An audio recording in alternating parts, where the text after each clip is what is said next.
కొరింథీ సంఘాన్ని కనుక మనం చూస్తే పౌలు గారు కొరింథీ సంఘానికి ఆయన ఉత్తరం రాస్తూ అంటాడు, క్లోయే ఇంటి వారి ద్వారా నాకు తెలియవచ్చింది.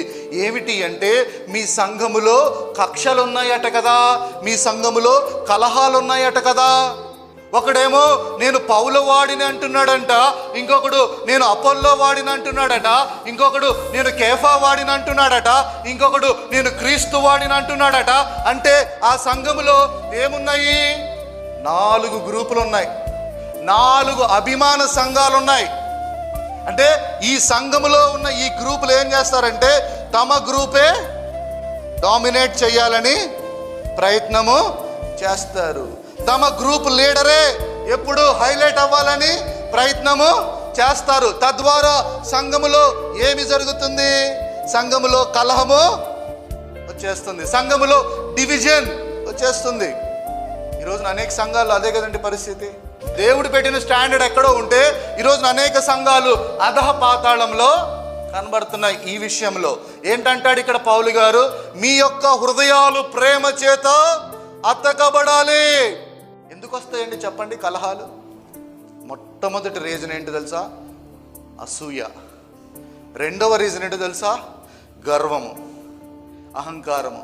ఒకరు సంఘములో వారు ఎదుగుతూ ఉంటే ఏం చేస్తారు? ఇతరులు అసూయ పడతా ఉంటారు వాళ్ళ మీద. ఆయనేనా ప్రార్థన చేసేది, మేము చేయలేమా?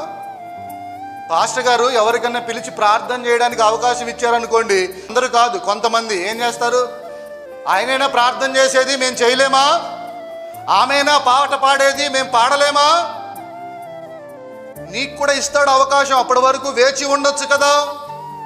లేకపోతే నాకంటే చక్కగా ఆమె ప్రార్థన చేయగలుగుతుంది కాబట్టే పాస్టర్ గారు ఆయనకు అవకాశము, ఆమెకు అవకాశం ఇస్తున్నాడు అని మీరు ఆ మంచి భావము ఉండొచ్చు కదా. నాకు కూడా దేవుడు ఏదో ఒక రోజున అవకాశం ఇస్తాడు అనేటటువంటి హోప్ ఉండొచ్చు కదా. అలా ఉండదు.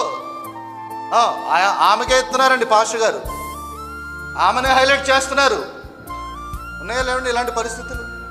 దేవుని వాక్యం సెలవిస్తుంది, నాకంటే నా ఎదుటనున్న సహోదరుడు నాకంటే యోగ్యుడు అనేటటువంటి యథార్థమైన భావము ఎల్లప్పుడూ నాలో ఉండాలి.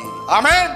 ఆ యథార్థమైన భావము నిజంగా నీ హృదయములో ఉంటే నీవు తప్పకుండా నీ ఎదుటనున్న నీ సహోదరుణ్ణి, నీ సహోదరిని నువ్వు ఎలా ఎంచుతావు?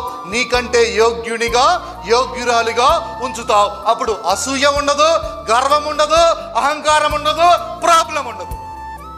ఆమేన్.